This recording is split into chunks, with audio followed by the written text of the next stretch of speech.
everybody. Welcome to the Orange Kids Podcast, where we talk about the big ideas of kids ministry and discuss practical solutions to our week-to-week challenges. My name is Mike Clear, and today I'm excited to be joined by Gina McLean. Hey Mike, Gina. How are you doing? I stumbled on that. I am doing well. That's okay. I mean, what if I stumble? What if I fall? DC Talk reference? You're already doing a ditty. Stop. It's too early. That doesn't come for a few more minutes. So, and yeah, I think right. that means now that you get to do the ditty since I get to do the ditty. All right. Since Kellen is not here with us today. And the reason why Kellen is not joining us for this recording of the podcast is because something big is happening in Kellen's life this Friday, if I'm not mistaken. Yeah. So Kellen is getting married. Woo-hoo. So we are so excited for him. Him and his bride-to-be, Katie, are doing all the final arrangements, and they have had to, as you know, with COVID, to just kind of take plan A. Plan A went out the window. Then there was plan B. Then there was plan C and plan D and plan E. They had it all mapped out. And so they are in final preparations for everything. So the last thing we wanted to do was say, hey, buddy, can you just take time out of your big day, and can you come join us? So we decided to give him this episode off. So it's going to be Gina and I playing point today. And today we are going to be joined by Alison Lehman. Alison, how are you doing? I'm doing good. Excited to hang out with you guys. Thank you so much for hanging out with us today and being a part of this conversation. Now, Alison is the next gen pastor at Preston Trail Community Church, and you guys are a multi-site church in Texas, correct? We are. We have one multi-site campus, so two campuses. Two campuses. We're at in Texas, because Texas is a small state, So yes, exactly. Dallas area, but Frisco, Texas is where the video site is, and McKinney, Texas is our satellite campus. Gotcha. Awesome. Well, thanks for being with us today, Alison. And we're excied to just kind of pull up a chair and have a conversation. And, with everything going on with the last few months with COVID-19, we just kind of wanted to take this episode and just say to you as the listener is to say, right now and right this second, we don't know where you live, and we don't know what you're facing, and we don't know how COVID-19 has affected you and your family, and we don't know where your job stands or how your loved ones are doing in order to safeguard against this virus. And we don't know what anxieties or worries that you are contending with as you're trying to, save for your family and your friends in order to minimize worry. We don't know what you're going through. All that to say, we don't know, but we do know that we are all in this together. And we do know that we, as Orange Kids, is that we are committed to walking through this thing with you. And so we're just grateful to have your time, however you're listening today to this episode, wherever you're listening to this episode. Thanks for just tuning in. And so today on the podcast, here's what we want to talk about, is that we want to talk about leading and training our volunteers to re-engage after a crisis. And not to say that leaders haven't engaged, their kids during this crisis. We're not saying that, but as we start talking about the phases and we start talking about reentry process, whatever that may look like for your church and your community, as we start talking about transitioning back into some sort of live gathering with some sort of programming, there are unique ways for us to re-engage our volunteers into this new season of ministry. So as we start this conversation, Gina and Alison, I would love to just kind of throw this question to you and say, what are some of the maybe biggest challenges that you have seen when it comes to volunteers during this season of ministry and life that we find ourselves in? Yeah, I think, Mike, what you said when we're talking about how our listeners are on so many ends of the spectrum with their job, their finances, their home life, their e-learning life, I think our volunteers are experiencing all of that too. And so the challenge is we're leading and shepherding and caring for volunteers and empowering them. And they said yes to kids in a season that looked completely different than what it looks like right now. So whenever they weighed the choice of being a small group leader for kids ministry, whether it was a year ago or 10 years ago, it looks completely different now. And so how do you care for people and lead them and have them lead their few well whenever their reality has changed too? I think that's the biggest challenge that we're facing here, everywhere, I imagine. Yeah, I'll agree. In the conversations that I'm having with ministry leaders, that is the common theme.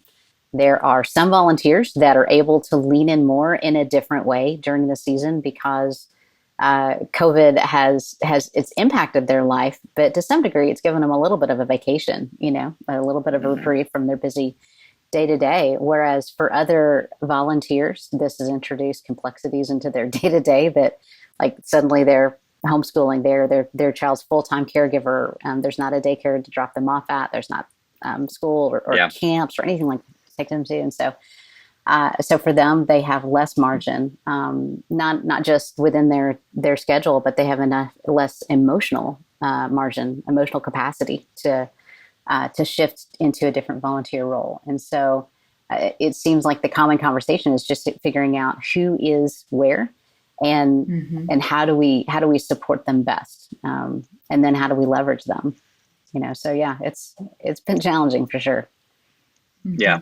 And I love what you both said in regards to, the care for the volunteers. And there's almost, there's a fatigue that comes with this season that we've been in. Even though I think you said, Alison, it's like, there's almost like a physical break that we've gotten where we're at home and we're not maybe at our job site, or maybe we are, or we're not out and about and we're not busy and doing all. So there's the physical side of it, but there's more of the mental fatigue that is there, or the digital fatigue, or the, I can't have another Zoom meeting fatigue that is there. Right. And so let's talk about that fatigue part for a little bit, and that what our volunteers, because as ministry leaders, it's our heart to naturally think first and foremost about the kids and how are the kids doing, and how are they getting content, and how are we engaging them, and how are we making sure they're great to go and all that. And not that we purposely overlook the volunteers, but it's easy, especially during this time, just to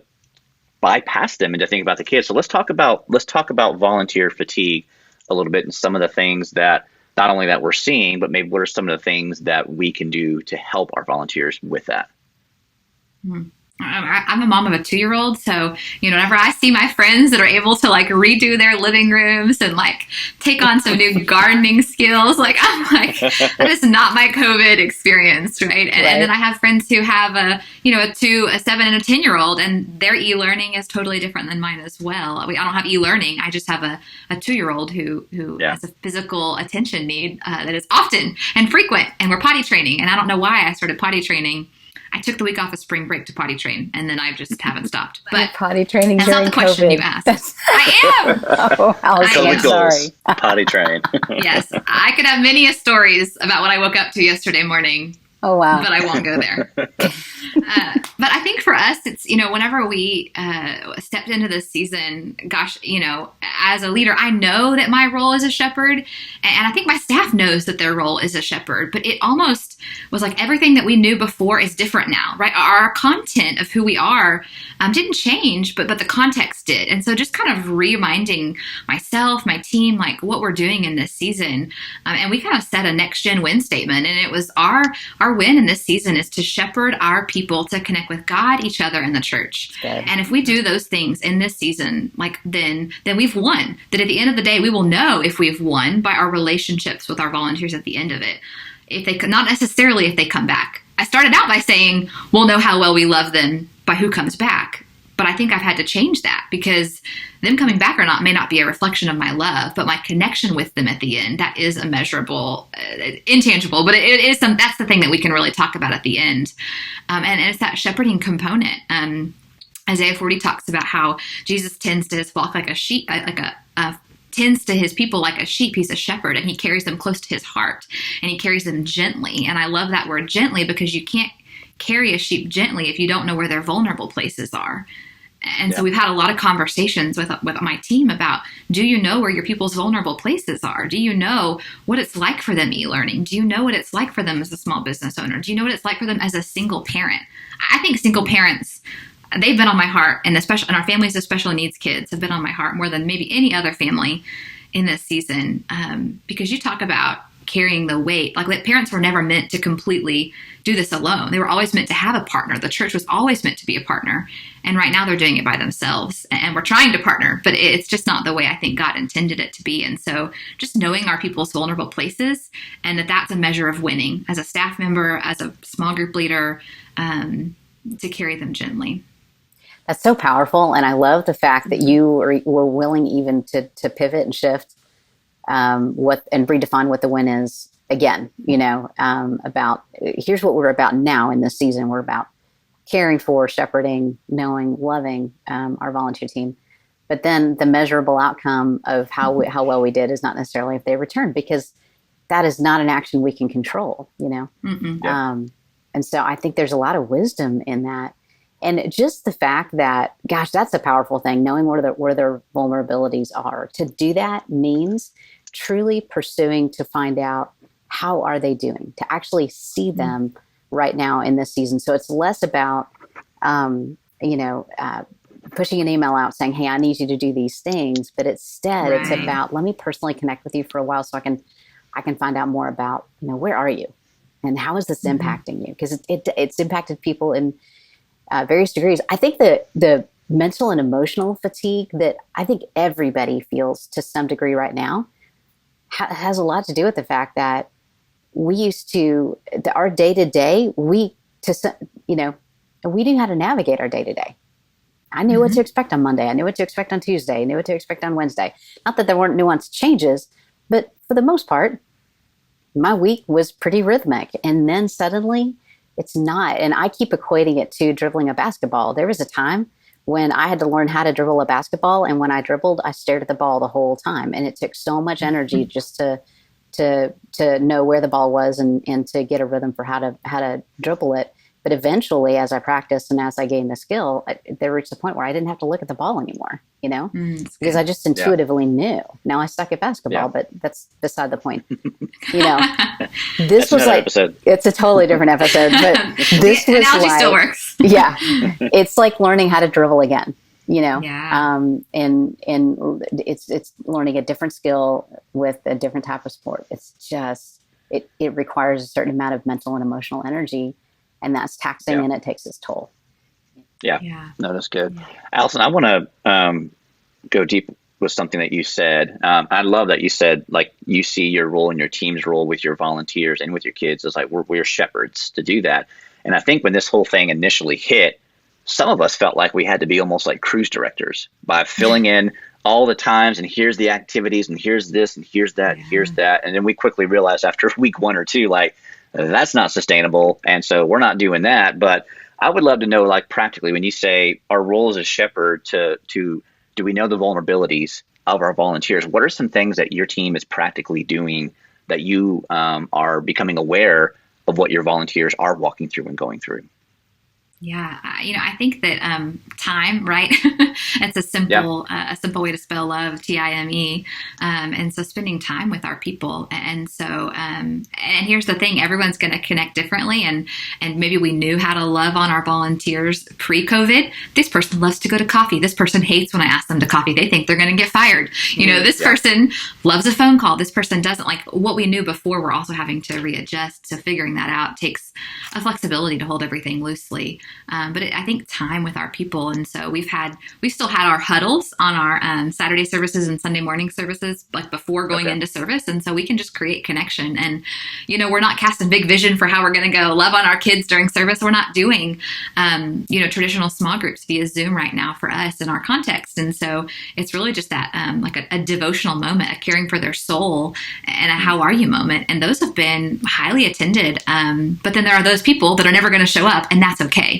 But making sure that at the end of the day, there's a giant, beautiful Excel sheet of every volunteer that really is getting loved on, that's getting known, that's getting asked the key questions. And so we always try to make sure our volunteer care lines up with our strategy as well. So if one of our strategies is to gather on the weekends, we should know if our volunteers are getting fed, and if they've got a 2-year-old at home and it's really hard to watch church at home, we should be knowing that. And we should know that, okay, maybe they're going to have to watch during nap time, or maybe they're going to have to watch in the evening after their kids asleep, and they're going to have to fight for that time and carve it out because it's hard. And so knowing when they gather, and one of our strategies is connect. Like, do I know which of my small group leaders are in their small groups and are getting fed? So sometimes it's not about additional ministry, it's about intentional ministry. And how do I be intentional with the strategy we have as a church? And how do I partner behind adult ministries and what they're wanting for discipleship for adults? Like, I should be the biggest proponent of discipleship ministry. Like, next gen and discipleship ministry should be so interlocked, because my ministry is made up of adults that are ministering to kids. And a healthy you is the best thing for those kids. So I think it's time, and it's asking good questions, which I have a lot to learn and how to do that. That is so Well, good. you mentioned in your huddle, like making sure that we're not only meeting, but we're asking the key questions. Right. Do you guys have a set of key questions that you are intentional in asking your volunteers? I wish. I think it's a little bit decentralized. I think all my staff would do it a little bit differently. But at the end of the day, knowing where they are in that discipleship journey, that's one that we're always holding out front. And then just the how are you? Like, how's your heart? What's keeping you up at night? What's the story in your head? Just those kinds of questions. Because when you first ask how are you, you almost have to ask it a second time. Everyone's going to say good. We live in Texas. Like, we're good. How are you? I'm good. We're fine. That's just the pleasantries. So you almost need to circle back. Now, how are you really? Yeah. And so it's just fighting for that. But I wish I had a set questions. I don't have a set. Can we go back though? You talked about something super practical, a spreadsheet of every volunteer. Tell us more about that. So again, each of my staff does it a little bit differently, but even when it came to reaching out to our people, we created an Excel sheet that like I had access to, and so I could see all 20 of my staff members, and I can see every person they were supposed to call.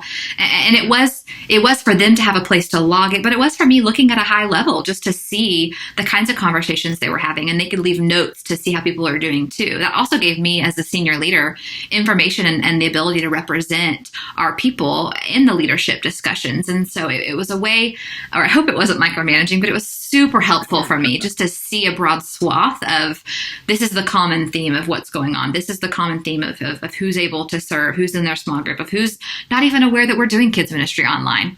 Truly, because that's a larger pocket of people than we would like to think it is. Yeah.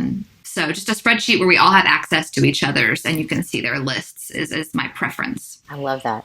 So a ministry leader, maybe like you, Alison, maybe they don't have staff that they would delegate these calls to, but they could recruit coaches maybe who could help to make these calls and track it on a spreadsheet. That I don't think that's micromanaging at all. I just think it's inspecting what you expect, right? You just want to know.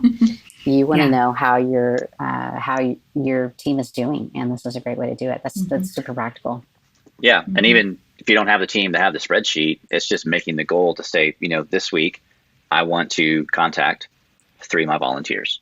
Just setting a goal for yourself to say, I'm going to text them, I'm going to call them, and I'm not going to ask anything from them. I just want to know, hey, how are you doing? Is there anything I can do for you? And anybody can do that. Yes. So. And I'll say, Mike, too, we even had to change our language with that because we've asked our small group leaders, to reach out to their kids and things like that.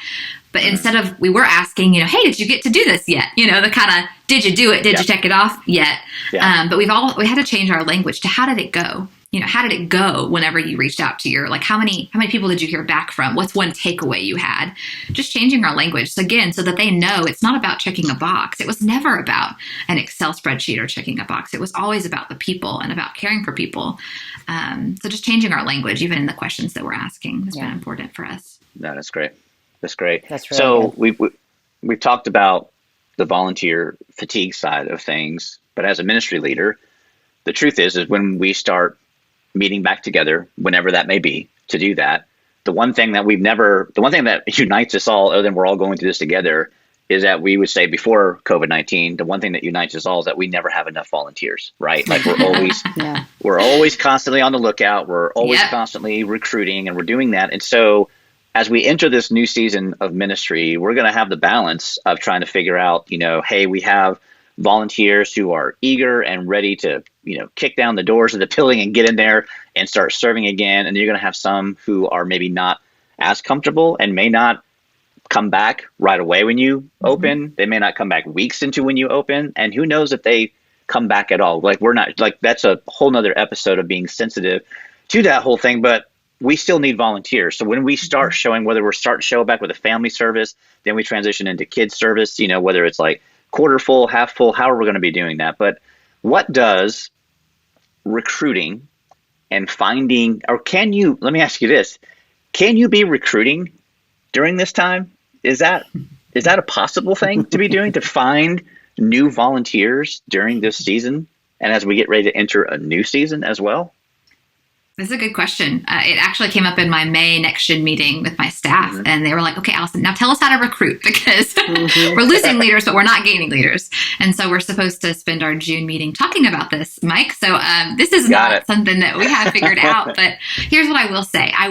I've watched another part of our church flourish, and that's really our serving the community part of our church. We were not historically known for doing that well, but we have an amazing staff member who is flexible and nimble and really launched this Holman ministry in this season of serving the community. And we've had hundreds of responses to that and people saying yes. And then out of that, we've had new people step into leadership. So I think the answer is yes, we can recruit in this season. I just think our recruiting has to look different, and our shepherd's heart and radar has to be turned up tenfold what it used to be. And we have to ask the right questions. And so we barrel down and just make the same ask that we were asking that was maybe the greatest recruitment, email ever. Like, we can't use that same one. It just has to have a different sensitivity to it. So from what I'm seeing in the rest of my local church, recruitment is possible.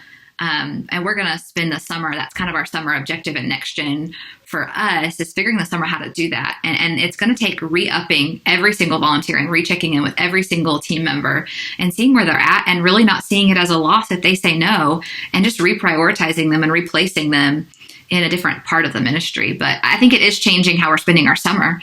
It's changing how we'll be spending our time. Yep.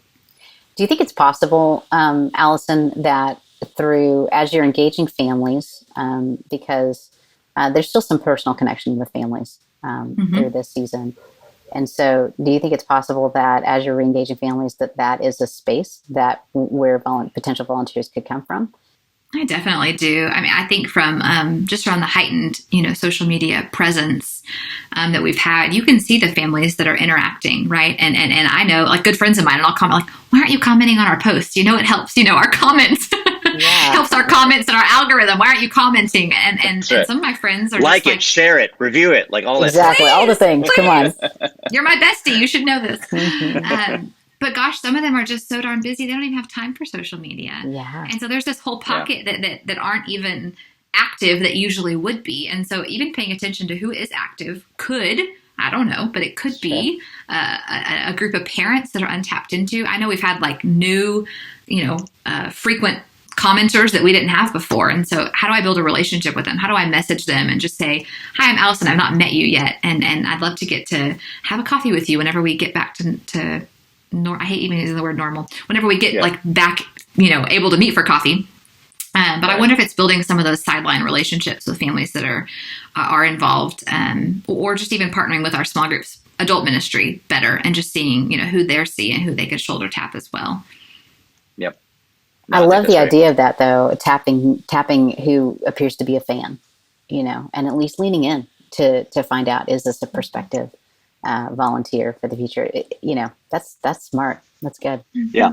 And I think, during this whole thing is that having our services for kids ministry online, it has exposed your kids ministry to a whole different set of audience who maybe never knew you existed, or exactly what went on, in that particular area. And it's like, wow, you guys do this. This is great. How could I maybe potentially be involved with that? Yeah. Well, and part of me is wondering who's new that we're reaching. I have a student staff member on my student side of the team, and he has a student who's been coming in to help do video stuff. And in talking with one of his friends, so someone that doesn't go to Preston Trail, he's like, "Well, can I help?" Like, students are looking for something meaningful to do. So we have this new student who's serving in student ministry, helping film our student ministry lives, that doesn't go to church. Yeah. Right. So it's like our neighborhood connection just got greater. How do we utilize that for good and for kingdom purposes? Because there's going to be people that serving could be a side door into discipleship. And so I just wonder about the neighborhood reach. Yeah. I think the possibilities are open. It's like Yeah. it's just changing the way that we think and changing the way that we see the landscape now. So the way that we used to recruit, I used to stay in the middle of the lobby next to the coffee station and watch and observe and recruit from there. That's how I would shoulder tap. Well, that's not a space I can recruit from now. And so now it's looking at, well, where can I recruit from? And so it's just looking at it differently and finding creative ways to, to find potential prospects. Mike, I totally rolled over you. I'm sorry. What were you going to say? No, you're fine. No, that's great. I'm just going to bounce off of what you just said, in that as a leader during this crisis, is that it has exposed to everybody the importance of community in our lives, right? Like when we thought we knew what community connection looked like pre, COVID-19, but now during this, we're like, oh yeah, this is what it looks like. And we probably have a more clear picture of what that is. So when we go to recruit small group leaders for kids, like, I think the value of community has gone through the roof through this, because we understand the importance of that. And maybe in your church, whether it's through your adult ministry or somebody involved in your church who is like, I just care about people and I want to make sure they're known. I want to make sure that they're cared for. I want to make sure, like, those are the type of people that I would be looking for recruitment wise during this, because, going to a dedicated small group ministry model, you may have had some people in those places that maybe didn't quite get it, and they thought, no, this is still like Sunday school class, right? Or this is like babysitting. You're like, no, it's so much more than that. And now is an opportunity for us just to look for those leaders who have that value of community in their life, and it's in their heartbeat. It's like, that's the type of leader that I want in this ministry to do that. And it's just trying to be on the lookout. Again, you can't shoulder tap in the lounge anymore, Gina, with the coffee, but I don't know how you virtual tap somebody. Do you do this? I don't know what you do. Stalk them on social media. Don't stalk them. Just don't be weird. Oh, don't be weird. But Mike, all right. I love what you're saying though, Mike, because so we just had a new volunteer training this last Wednesday on a Zoom call. We had 70 of our new leaders that we just hadn't gotten through the onboarding process yet that had joined us in the January, February timeframe. And so we were training them. Well, my content, like I usually lead a 15, 20 minute next gen vision part. My content changed. Now the win didn't change. Our win for small groups is the same as it was, but the way I said it changed. And I think it's because we do have a heightened awareness of connectivity. And I'll say as a leader, like I was the one that I would get on main stage and I would tell families, if you pick one consistent service time, then you will have one caring leader in the life of your kid. And that will, change the trajectory of your family's experience here at Preston Trail. I think I have to change what I'm saying. It's not about attendance. It's about weekly connection. But I've been preaching weekly attendance. And I think that if I hold to that, especially in this COVID season, but perhaps forever, I'm holding it loosely, I think I'll miss it, because it was never about weekly attendance. You could be attending and not connecting, but it's about weekly connection. And so I think redefining the small group leader's role in this season, redefining as they re-enter, I think there's a beautiful pruning process that will happen and that God will use and redeem for so much good to take people and get them in the right seat if they were in the wrong seat, and to have people step up now that they really get the vision. I think we as ministry leaders can't get away with stinky vision now. We have to have clear vision, because community really is the key thing we're wanting for these kids. That is powerful. This season has definitely refined vision in a powerful way. Yeah. I was talking to a ministry leader a couple of weeks ago, and one of the things that he's seen in this season is increase, not with 100%, but with a good majority of his volunteers, connection with their kids is increasing, because they're having to fight for different ways to do that, right? And subsequently, it wasn't just connection with their kids that was increasing, but it's connection with the parents as well. So on the other side of this whole pandemic and shelter in place, when they get to meet in a physical building again, the connection between the small group leader and the parent, and the small group leader and a kid, is so much better than it was before, because of a refined vision. So now, Alison, you mentioned you had a training last week, and I would love to talk about how are you training and how are you equipping your volunteers just for the season that we're in right now, and then starting to maybe train and equip them for when we decide eventually to start meeting again. That's what this like. What does that all that training look like during this time. Yeah, so our Next Gen Orientation, NGO, was our monthly rhythm just to onboard all of our new volunteers. And it really starts with just a high level of what Next Gen ministry is, and recognizing small groups is a key component, birth to, young adults, and also that parents is a key component of those things. And just like really finding those similarities and recognizing that just like when you use the puzzle box, right, to help with all the puzzle pieces, you understand what your puzzle piece is. And so the win of that meeting being understanding your puzzle piece, but also the whole picture that you're looking at and just broadening your perspective. And then they break out into phase specific breakouts to walk through their job description. So like on our Zoom meeting, my student ministry team broke out here, and kids here, and worship here, and tech here, and etc. But I think right now, as I'm looking at retraining, I think I almost want to take my new leader training and do it again for everyone. I think assuming that everyone remembers our safety and security procedures is probably a lie. I like to tell myself to sleep better at night. But obviously there's heightened just interest in that right now, and there should be. But also just in terms of that win, just redefining it for this context. The content of it didn't change, but the context did. And so I think what we're looking at is basically, I want some big, beautiful spreadsheet, because that's who I am, of every small group leader. And I think that this summer, our plan is going to be that every small group leader gets reached out to personally, and that if they re-sign up for this school year, that they're going to have to, or they're going to get to attend a Next Gen Orientation again. And I'm just going to retool the vision. So I think that's going to have to be next. Yeah. So you're talking about re-recruiting, reorienting, to the vision. So just not assuming that they remember what it is. Retraining on safety procedures, which some of those have never changed, but you don't want to leave it to chance that they remember all of that. You're going to make sure they're retrained, but also training them on what could have changed, because how you clean your environments, all of those things are going to change. What about training around how volunteers will interact with kids? I know, Mike, I don't remember if you said this on camera or off, when you said, hey, we might be retraining our volunteers to elbow bump, no more high fives, no more maybe even fist bumps. What are you thinking there in terms of training volunteers on how to be sensitive to the social distancing piece now? Yeah, I think we're getting a little bit of a beta test this summer. So we have on-site kid care for our staff while they're working, and we're going to try that this summer and use it as a little mini beta test, with 30 of our staff kids.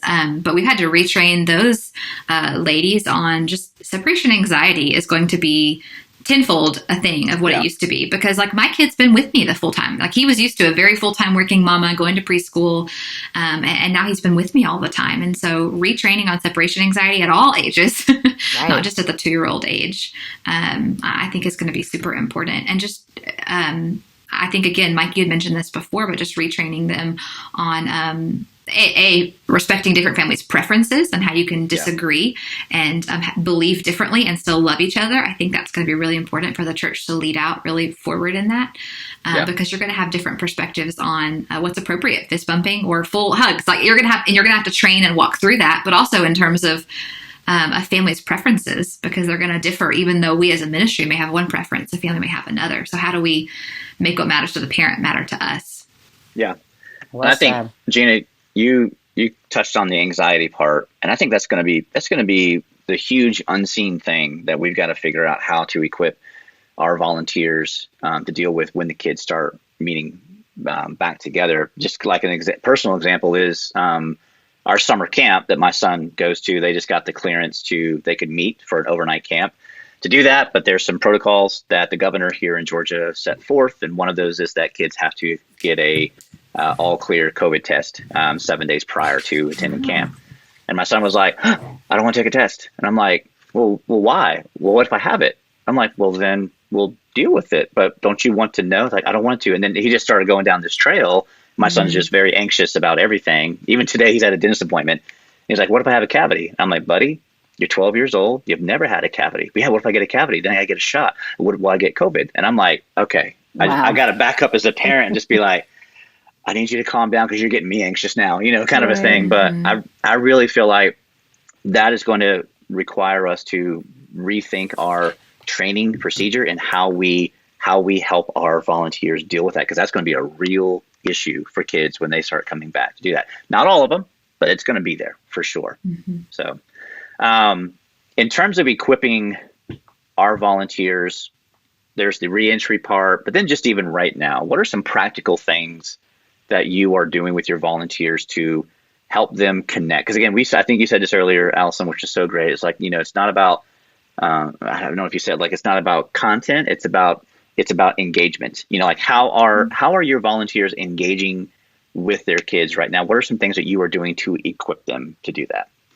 Yeah, I'll say a couple of our asks have been like, we have putting together like postcard kits, and I think a lot of people are doing stuff like that, but so that every small group leader gets a reminder of their roster, and so that they get a list of postcards, but they get 2 per kid, right? So if I mail you a postcard, Gina, it comes with 2, and so you can mail one back to me. It's like pre-addressed to me, and so we've had some really cool connection that way. But I'll also say, it's changed our strategy because of our volunteer fatigue. And so, we're very much about empowering our small group leaders. We have a very strong small group leading culture in kids ministry, but we've also had to change our strategy in this time to make sure that every kid gets cared for. And for 2 reasons.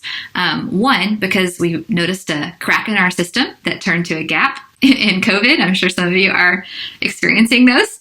And one of our cracks was that basically we didn't have a formal opt-in for our small group system. And there's positives and negatives to that. But basically, if you attend consistently, well, every kid has a small group. Every kid's assigned a small group. But if you attend consistently, you stay on the roster. If you stop attending unconsistently, you're not on the roster. Well, I did a parent focus group last week, and I'm talking to these families, and basically the families that are getting great connection from their small group leaders are having a great time in COVID in terms of the kids ministry's relationship to their kid. But the families that didn't make our rosters because they attended less than 4 times since August are not having a great experience. And they were like, okay, we were unconnected, but how do we get connected now? And it was a gut punch to me. I have to tell you, I need to repent of that, because I was holding them to a standard they didn't even know about. I was holding them accountable and saying their kid got to be in a small group because of their attendance, and they didn't even know that was the case. And so now I'm sitting here, okay, how do we readjust? And so our strategy has shifted in this season to where, okay, we're going to do some chalk tagging, and we're going to tag anyone who's attended this whole year. But yeah, it's going to take more than just our Trail Kids volunteers. And so we're having to broaden the who we're asking to help.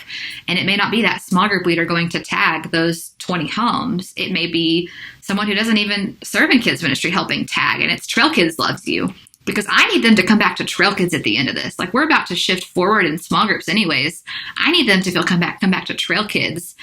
Yes, they're small group leader, but to come back to Trail Kids and to earn the right to learn and to love a new small group leader. And so we've had to shift perspectives there, but I think it may possibly change how we retrain. Maybe we move to an opt-in small group system because of that gap. So I think that there's a lot of things that this will be changing. Yeah, that's good.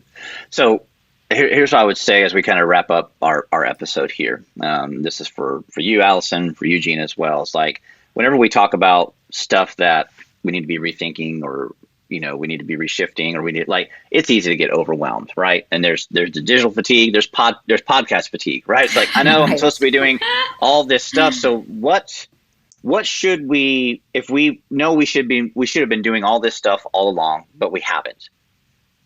Where should we start? I think I would just start with knowing people. I would start with knowing where they're at, know where they're going, know what keeps them up at night, know what they're dreaming about, know what they're learning. If you know your people, then you can shepherd them and move them in a direction. But if you don't know them, you're going to be answering a question they're not asking. And so it's the axiom of, we don't have the stuff to get the people done, we don't ask the people to get the stuff done, that we have the stuff to get the people done. We're all about discipleship. And so these volunteers are not a means to an end. Like, they are the end. Them becoming a better Christ follower is the end. And so I would just start with loving people. Start today by texting 3 volunteers that you haven't reached out to, or 3 volunteers that have been avoiding you. Give them a phone call. Change it up. Be persistent, and just change your method. So I would say it's just start loving people. That's great. I agree. Gina, I would just second that. I think it would be start with learning more about where they are, and start with your volunteers. And then I would shift to your families, and I would start whichever volunteer is available in this season and has the mental and emotional capacity to help you, to come alongside you. Let's equip them to reach out to your families as well, and let's see where they are and how they are. I think what you're doing right now with a parent forum is smart. That's wise. For a ministry leader, I would say do that. Get a group of your parents together and ask some questions, and find out, get their perspective on how things are. And it is eye-opening to hear more about their experience, so that you can, in fact, how you say that, Alison, was so good. So you can, in fact, answer a question they are asking, rather than pushing content out thinking that you're answering a question that they're actually not even answering, right? Or that they're not even asking right now. So I would say those things: reach out to your volunteers, hear them, see them, reach out to your families, hear them, see them, pull your parents together into a parent forum, and ask some questions. And you don't have to do them all at one time. Pick 3, like you said, Alison, pick 3 volunteers, pick 3 families, and just give them a text, give them a phone call, or maybe give them a Zoom call. Who knows? Maybe they'll, and check in with them. So, hey, this has been great. Alison, thanks so much for being a part of the conversation today. Really appreciate your insight and your wisdom that you shared with us. So, and thank you for listening to this episode of the Orange Kids podcast. And here's what we want you to know is that, again, we said up at the beginning is that we're here for you and we want to walk through this with you. And so this conversation is going to be one of many coming up that we are going to be putting out. So if you want to stay tuned to everything and all the conversations that are going to be happening, you can follow us at orangekidmen.com. That's orangekidmen.com. And if you like this episode and you want to hear more of this, make sure you can subscribe to our podcast wherever you listen to podcasts. And while you're there, go ahead and leave a rating and a share, right? Like we said earlier, like get the word out to everybody to do that. But seriously, if you have a friend who came to mind, or maybe a volunteer who came to mind while you were listening to this conversation, please send them to orangekidmen.com, or they can be a part of the conversation as well. So Gina, thank you. Alison, thank you. And thank you, listener, for checking out this episode of the Orange Kids podcast. We will talk to you next time. Bye.